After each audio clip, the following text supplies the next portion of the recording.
That's right. He freaking did it. He got it done.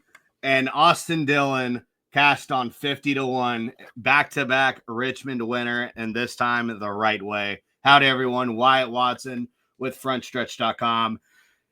Very happy to have you this week for Through the Gears. As we called it last week with Austin Dillon getting the dub, Richmond Raceway. Unbelievable stuff. If y'all watched the watch party, you saw my reaction. If you saw it on Twitter, everywhere on my social media, you saw how happy I was with getting that call.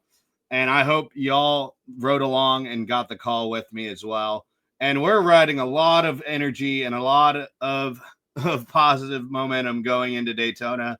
As chaotic as that race can be, it is great to go into it with a good win on the books, against the books, really, after Dillon's victory. And now, who can make it even crazier going into the playoffs? A lot of underdogs looking for wins, looking for their opportunities to potentially break through, while a lot of like the Penske's and all the Fords might be big players in this one. Regardless, we know it's probably going to be insane with how Daytona rolls around and how it operates, especially in the last race of the regular season as we close out and go into the playoffs next week and for the next 10 weeks afterwards. Until then, let's ride that momentum. Kevin Nix joins the show this week. I'm happy to have him back on again to talk Daytona and the best bets for this weekend. But without further ado, let's hit the high banks of Daytona as we go through the gears. Joining me now once again is Kevin Nix from the Arizona area, going through a dust storm right now. But we had a great weekend at Richmond last week on the show. Austin Dillon cashing 50-1. Incredible weekend. Kevin, I mean, did you have him picked for that race? Because I called it on the dot myself, and a lot of our viewers, if they got great money with that pick. Yeah, first of all, Wyatt, thank you for having me on again. It was very great racing and very entertaining this past weekend at Richmond. I really enjoyed it. I will say I did not pick Austin Dillon to win.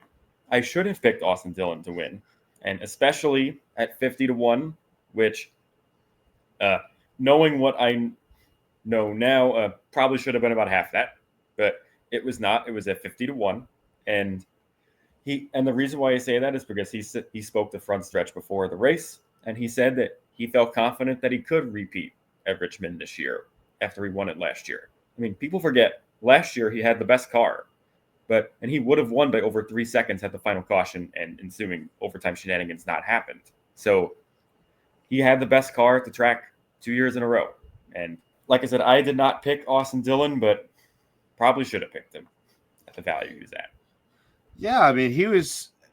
I was just screaming from the hills. It was like you could take Kyle. Like me and Dalton talked about it. He's like, you could take Kyle Busch at the 30-1 number with that RCR pace they showed last year, or you could take the former winner at 50-1. It was like, this is a no-brainer.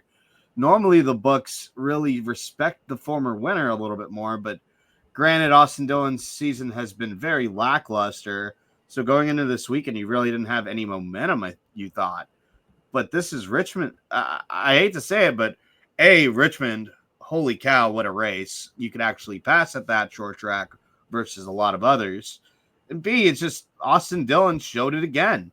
And I don't think the Bucks are going to make the same mistake 3 times after back-to-back wins. And he should have won it last year off his pace before it got a little crazy with the overtimes at the end. But regardless, I mean, he was 100-1 that year. He was 50-1 this year. He's probably going to be 25-1 next year if we're going to follow the trends like that at Richmond.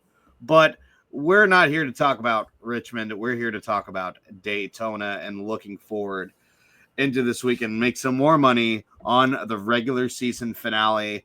And right out the gates, it's the Penske trio. Who else at the top? With Ryan Blaney at 11-1, Joey Logano at 12-1, Austin Cindric at 14-1. All 3 of these guys have wins at Daytona in the past. But Kevin, who do you have your eye on going into this weekend from those 3?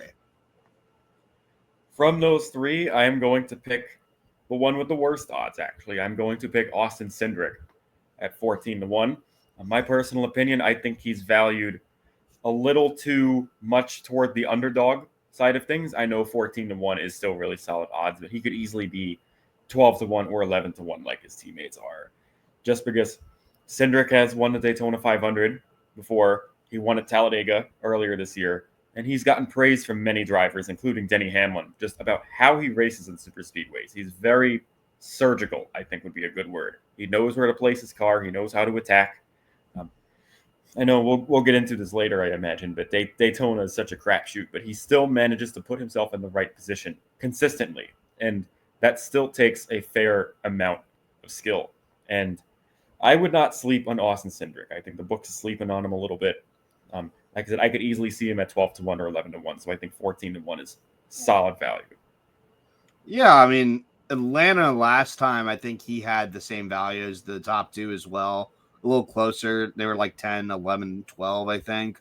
So 14, absolutely, for a track he has won himself. Daytona 500 at, I think it's just, that's very fair to try to get a bet on him.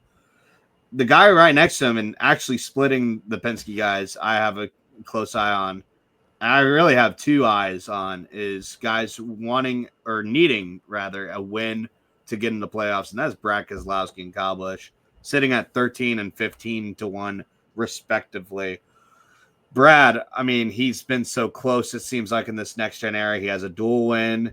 He's been so close so many times. And then Kyle Busch, of course, last year, just not getting the push. Parker Retzlaff in the 62. I mean, it got crazy with him. Harrison Burton. It was the underdog train on the top, on the high side that took over Kyle Busch and really set him out of the playoffs on top of his runner-up at the Southern 500. Kevin, those two I have a big eye on, and it's really tough to tell because I think they might do a move that might take them and more out of this race if they need to find themselves to the front. Yeah. Both of them are known for being very aggressive. Brad more so on the super speedways, I'd argue. And I think, like I said, I know Kyle finished second last year, but I feel like that team is just a bit off at this point in time. Like, I feel like I'm not sure if they're going to contend. I think his odds of 15-1 are a bit favorable to him and more so not amazing value, in my opinion. I think he's valued a little too highly by these sports books at this time. On the contrary, though, Brad was one spot away at Atlanta. It took a picture-perfect pass from Chase Elliott to get by him to win in Atlanta. And obviously, you've said it, almost won the Daytona 500 a couple years ago in the next gen. He almost won a Talladega last year, too. And I think that finish gets swept under the radar a little bit. So I would say Brad is he's very aggressive on the super speedways. Sometimes he oversteps, but sometimes you have to do that to be successful. Even Dale Jr. overstepped a couple of times. And obviously, Dale Sr. did as well. I do have thoughts about his teammates, but I'll hold them for now. I will say I do view Brad more favorably in terms of like the odds and where they're placed than Kyle Busch.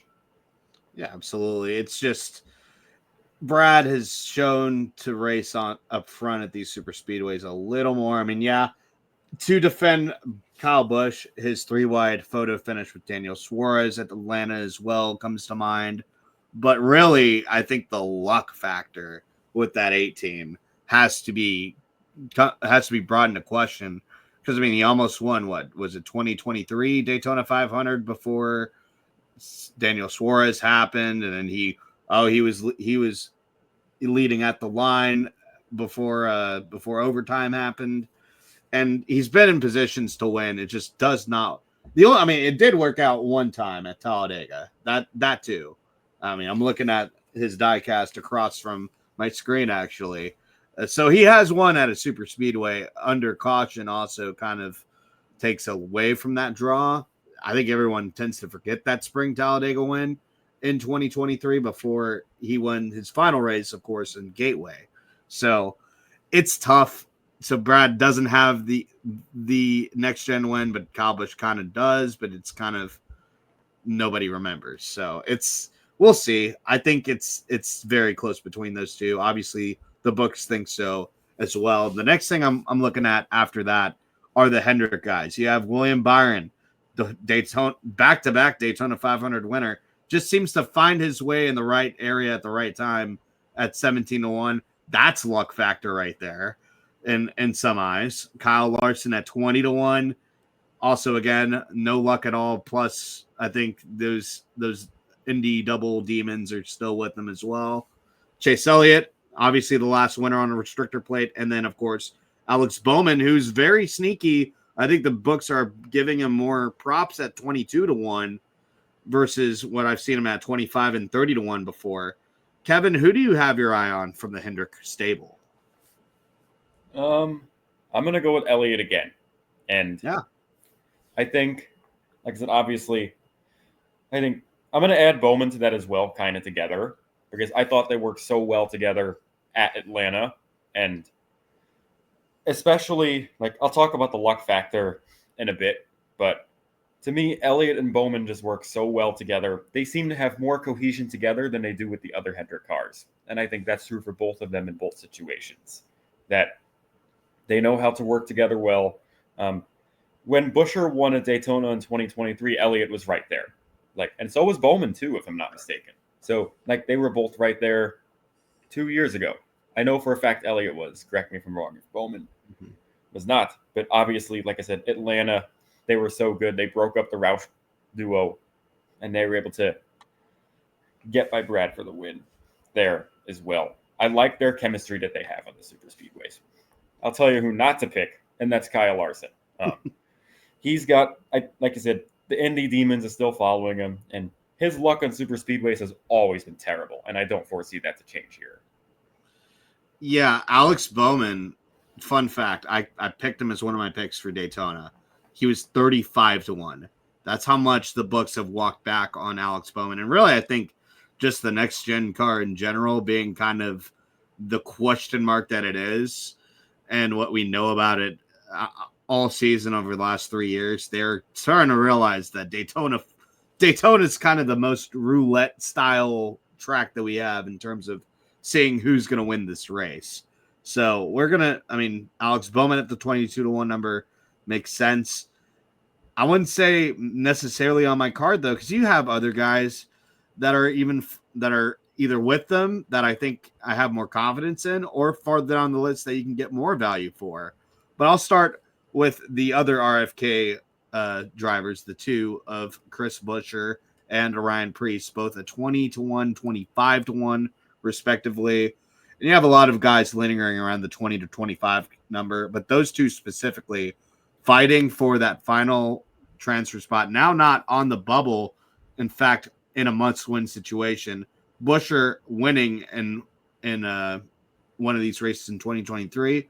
And then Ryan Preece, obviously the runner-up at Talladega as well on this style of super speedway. Kevin, it's going to be fun to watch both those guys fight it out, and possibly for the win, I think. Oh yeah, that's a battle that I'm particularly going to be watching very closely. This was the one that I talked about in NASCAR Mailbox. I thought the RFK cars are going to be the most dominant. I think they work like a machine at these super speedways. I know I spoke about how well the Penske cars and the Hendrick cars work.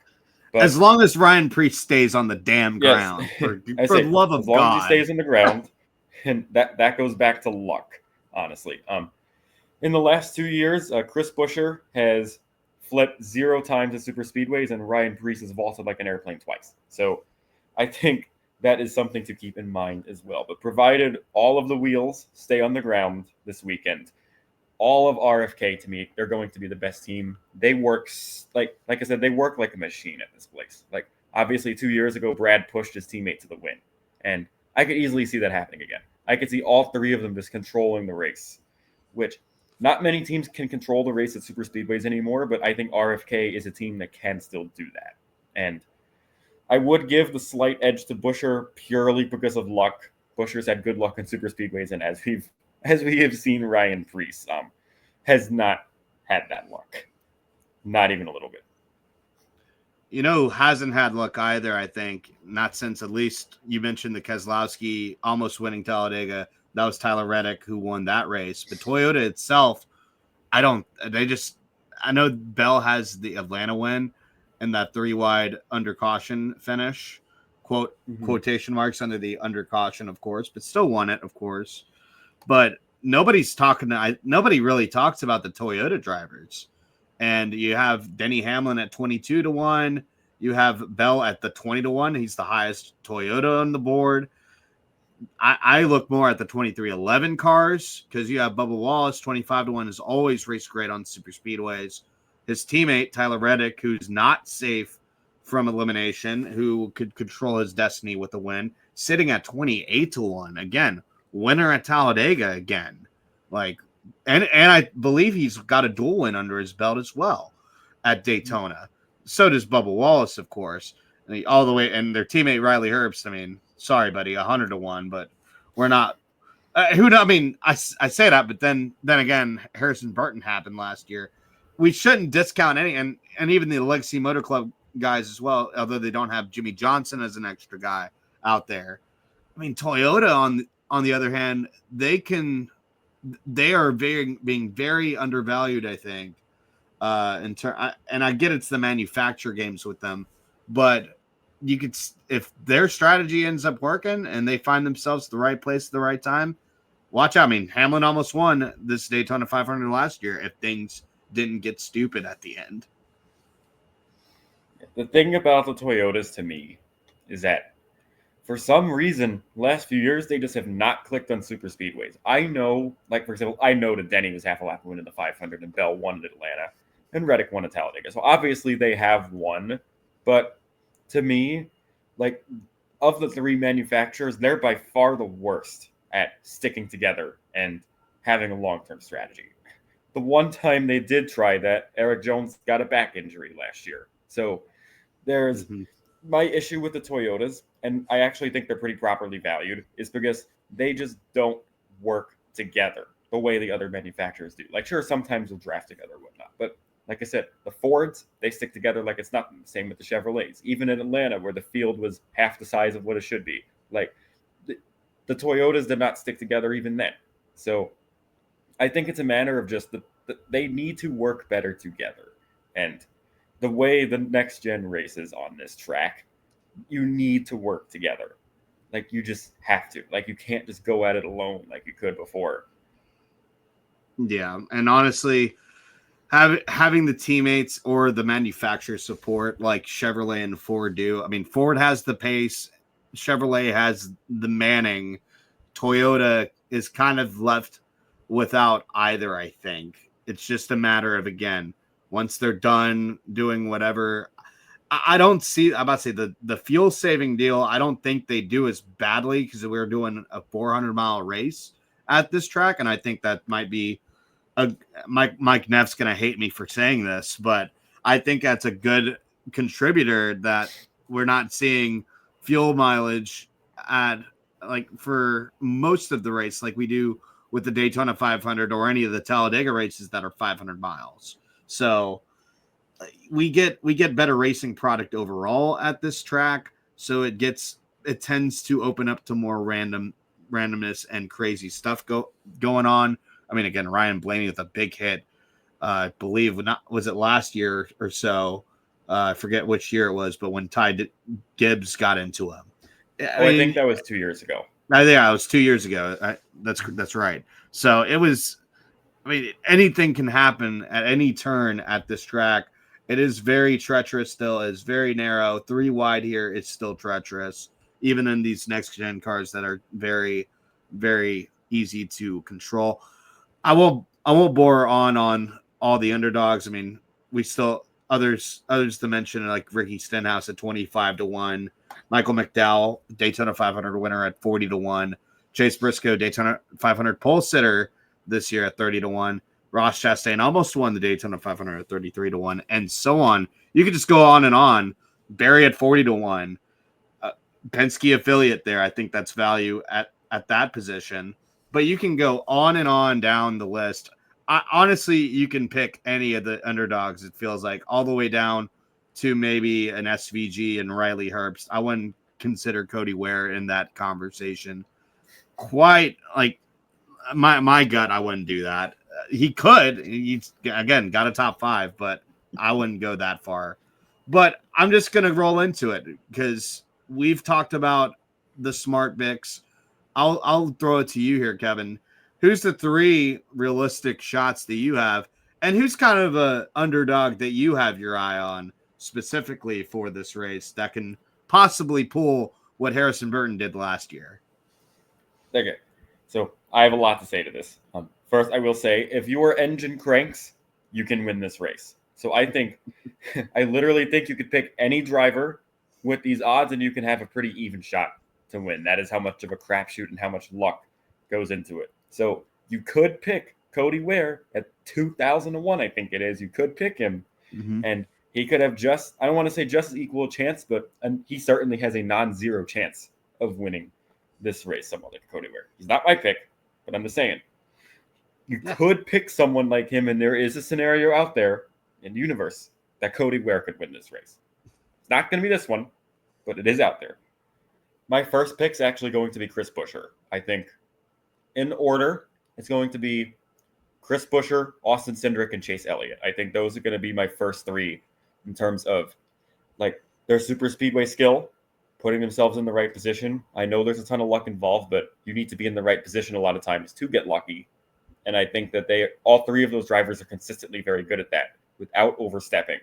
So I think if I were to pick one situation to happen, it's going to be a repeat of 2 years ago where Brad Keselowski's pushing his driver to the win.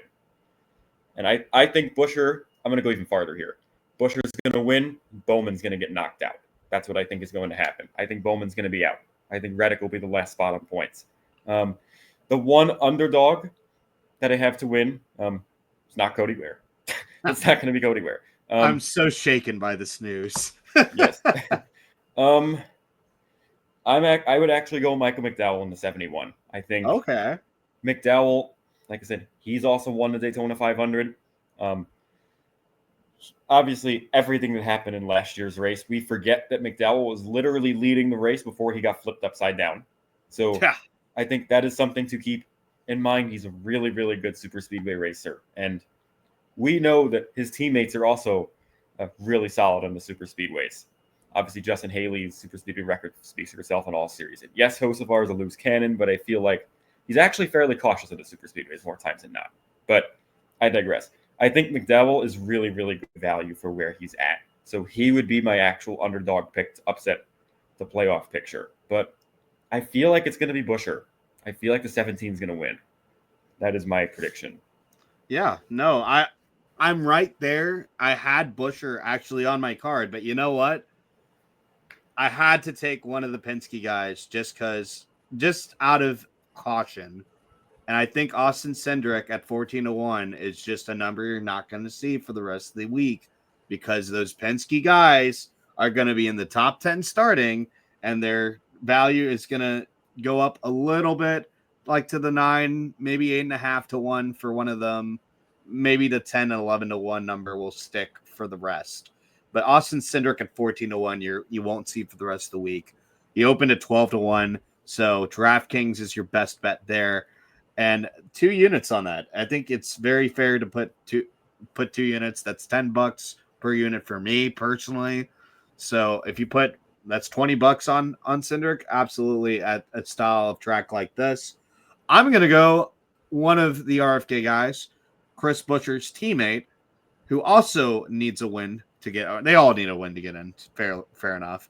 But Ryan Preece looked like he was in position at Richmond. I think that lit a fire under him, and he's going to be up front competing. And he had a fast car at the Daytona 500, and speed and race, as long as he stays up there in the 60, they'll work together until the bitter end when it is man for himself here at Daytona. And 25-1, he's the best value of the RFK guys. I'm going to take him there.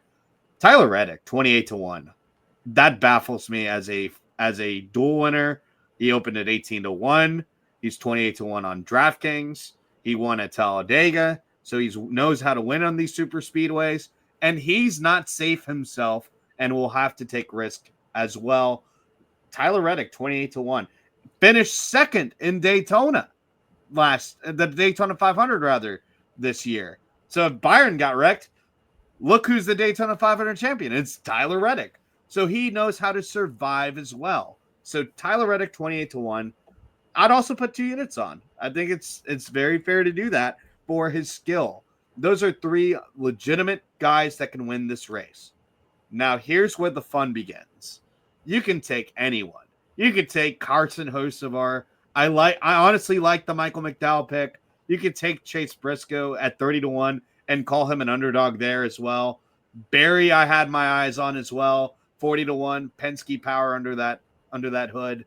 Well, guess who else has a Ford? And guess who's the lowest Ford? He's the lowest Ford on this list that I would consider. Sorry, Cody Ware, you're not on that consideration board for me. Give me Cole Custer at 75-1. Look, he was the other guy I had mentioned earlier that he was in contention to win the Daytona 500 on the backstretch if he didn't do the stupid. So if Cole Custer can get things straight, that's Haas factory team is going to get a win and lock themselves in the playoffs. Cole Custer getting in on a win is very possible, but I'm only putting like half a unit on it though. Don't put the bank on it unless you're insane, but it's plausible. It's plausible. I mean, another guy I'd honorable mention is some of the other RCR guys. Austin Hill's at 80-1, and he is racing in this race, as well as AJ Allmendinger and that stable at 70-1, and then Austin Dillon again at 55-1, I think, and he's won at Daytona before in the Daytona 500 as well, and in that crazy rain race as well that no one really, I don't count that one legitimately, but it happened, I guess. So Austin Dillon again, that's another honorable mention. I would not go that heavy into picking all those race wins though. Going into the props, and I'll lead this off, and there's a couple in there that I really like. I'm going to go back to Austin Hill there at a top 5 at 14-1, a top 10 at plus 380. Those numbers I think are very fair. He's the favorite to win that race, obviously, with RCR and their pace at super speedways in that series. But 80-1 to outright win, 14-1 to top 5, and 3.8-1 to top 10. Those, I think 14-1, and I think the top 5 and the top 10 number are very plausible to hit, and half a unit on that on the top 5 and a unit and a half on the top 10. Very useful numbers for sure. John Hunter Nemechek, he top 5'd last time here at Daytona and has been very solid and very quietly consistent at this track. Hell, I would even consider him a dark horse to win as well at 60-1. Very plausible. Good number for him at 60-1, but his top 10 at plus 290. Now, the books have cracked down on the top 10 number for a lot of these underdog picks, if you will. So 290 is still, it's solid. You're going to get almost 3-1.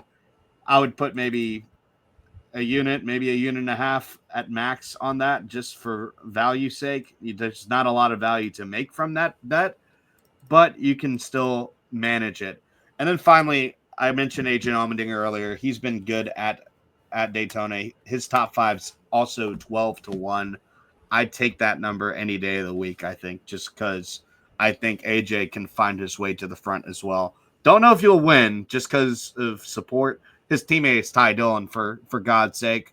So I got to be a little bit realistic, but I think AJ Allmendinger could find his way to the front. Kevin, who are your picks for a prop this week at Daytona? I will say I do like the John Hunter Nemechek pick. He gets slept on a lot at super speedways. I know there was a big wreck at the end. I know there's a big wreck in the end of the 500, but I mean, Jimmy Johnson got a top 5. JHN got a top 5. It's like that team does better than people think on super speedways. And they're a team that typically does not have a lot of luck, but they seem to be pretty lucky there. I would also put Suarez in that conversation. I think a top 5 for Daniel Suarez could also easily happen. I don't see him winning just because, I don't know, for some reason he and Daytona have just not gotten along very well, but I could see Suarez getting a top 5 like this weekend, especially like if Chastain's up there too. Like I could see both of them. I could see both of them poking around in there. And then for the last one, I would say a top 10 for Justin Haley would probably be the last one. Sneaky good on the super speedways. He's very good at protecting his equipment. And he's someone who I could see he hangs back the first couple stages, lets some wrecks happen, and then they get close to the end, he drives through the field. And I could see him getting a top 10 as well. You know what? I will endorse that John Hunter Nemechek top 5 just because he's shown the pace previously as well. I agree. And it's sitting at 11-1. That's great value for another top 5 number that you could potentially hit on. Probably a unit on that at max. I think that's fair. And then, yeah, Daniel Suarez. The only thing he's hoping is that he doesn't catch fire like he did last year. And he's running a Coca-Cola scheme once again. So, I mean, hopefully that was insane how that happened too. So hopefully that doesn't happen to that team and they get to fight for the win. He's sitting at 8-1 for that top 5 as well. I think those are very solid, notable numbers. Justin Haley is also sitting at a plus 290 to top 10 as well, sharing that number with John Hunter Nemechek. So great value there for those picks going into Daytona. I'm excited for the Cup race. I'm also just as excited for the Xfinity race. And no, I'm not going to take any of the RCR guys because this is Xfinity and we have people that need wins desperately in the series. And I just think a Friday night Xfinity race, it just gets wild for some damn reason. What I like though is Jeb Burton at a 30-1 number. He's a guy who's won with this Jordan Anderson racing team, who I feel like was robbed at Talladega. That caution coming out at an inopportune time could have saw Jeb Burton win that race. And I think Jeb Burton, with the playoffs on the line, on the cut line, needing the win, he's going to do as much as he can and as many moves as he can in that Xfinity car to get the victory. And 30-1 is just a fantastic number. You could put a unit on, maybe a unit and a half max, and you get 30. That's a 30-unit bet. There's other guys you could look at as well. I think you don't want to look at too many because of the odds that you can have for Austin Hill and Jesse Love to just stink up the show. But I've called out Nick Sanchez, who won at Atlanta. He's 20-1. I think that's still very, very valuable for that kind of guy. Your Jinger Motorsports guys, Connor Zilic, 10-1. I don't know, just because of the injury part, but it's still Daytona, and he did look great at Talladega. I think that's a little overblown. Justin Allgaier at 15-1 is something as well. I don't want to go too far into it, but those are just some numbers that pop out at first glance when I look at the board. Kevin, who do you think is someone that you have your eye on going into Friday night's race for the Xfinity Series at Daytona? I'm going to echo the two people that you have said, Jeb Burton and Nick Sanchez. In terms of like value odds and value picks, both of them are excellent super speedway racers.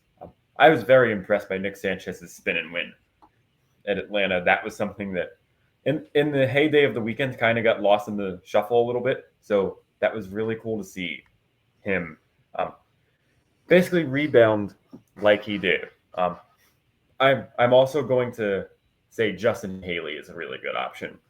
He's in the 11 for calling, won at Daytona before. I think he's someone, yes, I know it's a one-off, but calling really badly needs a jolt.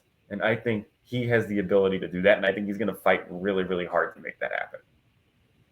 Yeah, I had seen him after I did my points, and that is a great point at 15-1. Shares odds with Justin Allgaier, Justin's show there. So we'll see how that fares on Friday. But yeah, no. Again, Nick Sanchez, again, Jeb Burton, those two are just very, very great odds for guys that have shown pace on super speedways, even against the likes of Austin Hill and Jesse Love. We'll see how that all unfolds this weekend. It's going to be chaotic. It's going to be Daytona. Kevin, thanks for coming on the show. And tell the folks what you got going on. Again, you have NASCAR Mailbox coming out, and what can people expect from you in the next couple of weeks? Yeah, so obviously this yesterday NASCAR Mailbox came out where I gave my playoff predictions and picks for Daytona as well. I did go with RFK, but it's deeper reasoning than just that. So I urge everybody to watch that episode of Mailbox as well. And yeah, no, beyond that, just like I said, I'm excited for this stretch of the season. Both races this weekend are going to be excellent. I think. I know, Daytona's like the slam drafting. Not to me. I think Xfinity does take more skill than Cup does at Daytona now, but I do think the race will still be very entertaining. And plus, it's Daytona. You can't go wrong with Daytona. So I'm pumped. And it's Daytona under the lights, and we all love that for sure. And all the video content that comes out, I think Dalton surely will be there. Not sure who else is going to be at Daytona, but everything you find at Front Stretch, me or Kevin probably had a hand on that. So check out all the videos that come out this week for Front Stretch at Daytona. Front Stretch also at IndyCar at Milwaukee. Michael Massey and Christopher DeHardy are both there covering for that show. Check out all the stuff coming out for Front Stretch this week as well from the Front Stretch Podcast Network, including Happy Hour, which had Jeff Hammond as guest with Brian Nolan, Michael Massey, and Dalton Hopkins as well. Check out that episode talking about the NASCAR schedule that just released, 2026. God, we're getting old, aren't we? Time does not slow down one bit. So 2026 schedule, excited. St. Pete, man, that's going to be fun. Maybe we'll talk about that on the pit straight next week after Milwaukee happens, and maybe IndyCar can get their schedule out sooner rather than later as well on that front. But we'll see. From all the action at Milwaukee, it's going to be a great race, even though the championship's locked up with Alex Palou dominating the year all season long. Also, be sure to check out Bringing the Heat with Trey Lyle as well. And that'll do it for this episode of Through the Gears. Again, thanks for joining us. Hope you all cashed out last week at Richmond. And let's make a run going into the end of the regular season at Daytona International Speedway.